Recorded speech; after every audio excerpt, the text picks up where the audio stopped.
What's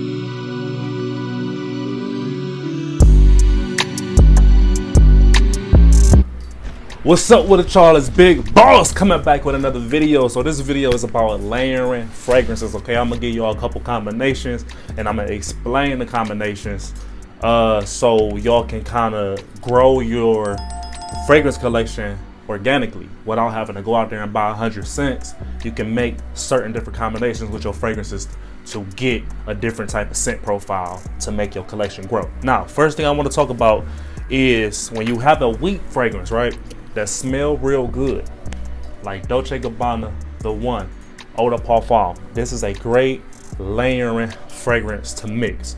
Okay, when it comes to this warm, spicy, sexy fragrance, I would love to mix this with maybe a fresh fragrance like Dior Sauvage.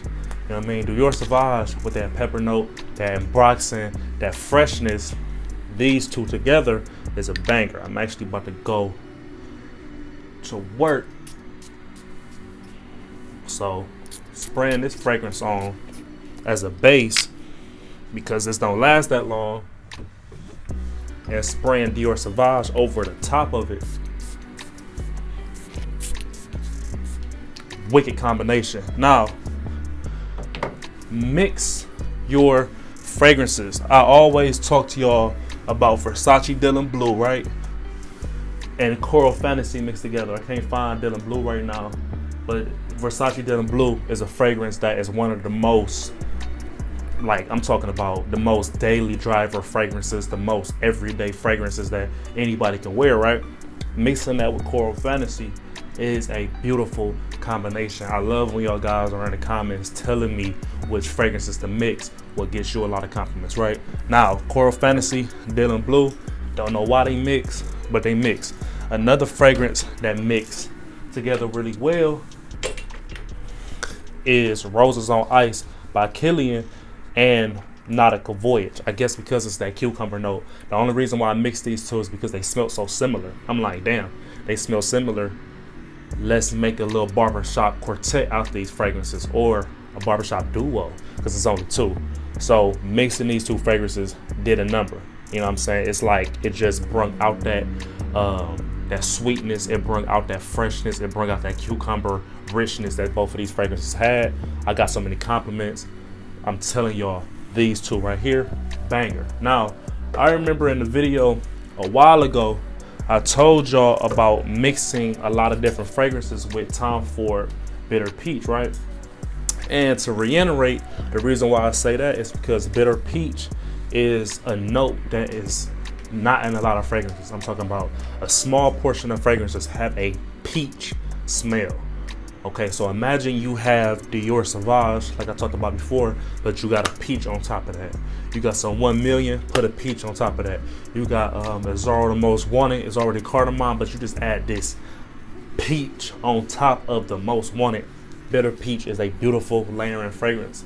Any fragrance that's predominantly a fruit fragrance, like how they got Lost Cherry, Bitter Peach, them specific fruit notes, that is a real good scent to mix with other scents and stuff like that. Mixing 1 million fragrances, I don't suggest that. I think 1 million is kind of the line that if you was gonna mix 1 million, you want to stay within 1 million because they're just already kind of really complex. Same thing with Jean Paul Gaultier. These two right here, I don't mix them a lot. I just wear them solo.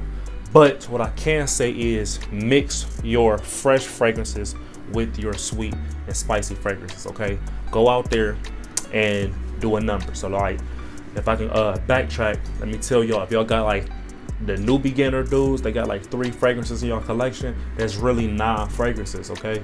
You can mix all 3. You know what I mean? You can mix 2 of them. You can mix 2 of them.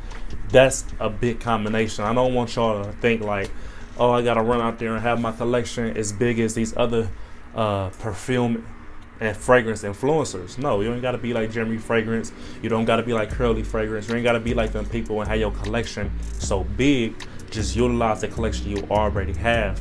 Lattafa has so many fragrances that don't cost that much.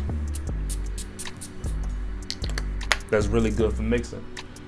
They don't really last that long, okay? Middle Eastern Lattafa fragrances don't last that long, so they really good for mixing it.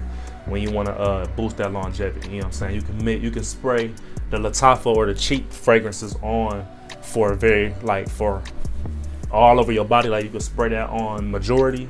You know what I mean? Like maybe like 6 to 8 sprays of that, and then you can go get your expensive fragrances and just do like a 1-2 squirt, so that can project and that sillage can last a long time. Okay, so when y'all out there in this fragrance game, make sure y'all mix y'all fragrances, because y'all don't want, you know what I'm saying, to not do that, because that's what I'm doing and that's what a lot of guys are doing, and that's how we getting a lot of the compliments, by testing and experimenting with all these different scents that we got. Okay, I love y'all so much. This is a quick little video about mixing fragrances. I just wanted to let y'all know, like, I be seeing a lot of people like discouraged on building their collections, and I just want to remind them that your collections are already big. You know what I'm saying? You know, once you got like 10 fragrances, that's like over 100 different combinations, probably 200-300 it's crazy. You know what I mean? Out of all these fragrances I got right now, I probably can make, like, no lie, maybe like 1 million, 2 million, 3 million different scent profiles with all these fragrances. I can wear I can wear one spray each fragrance, anything. It's just the possibilities are endless. Okay, I love y'all. I'm Big Boss. Stay looking fly. I ain't got nothing else to talk about. I'm out.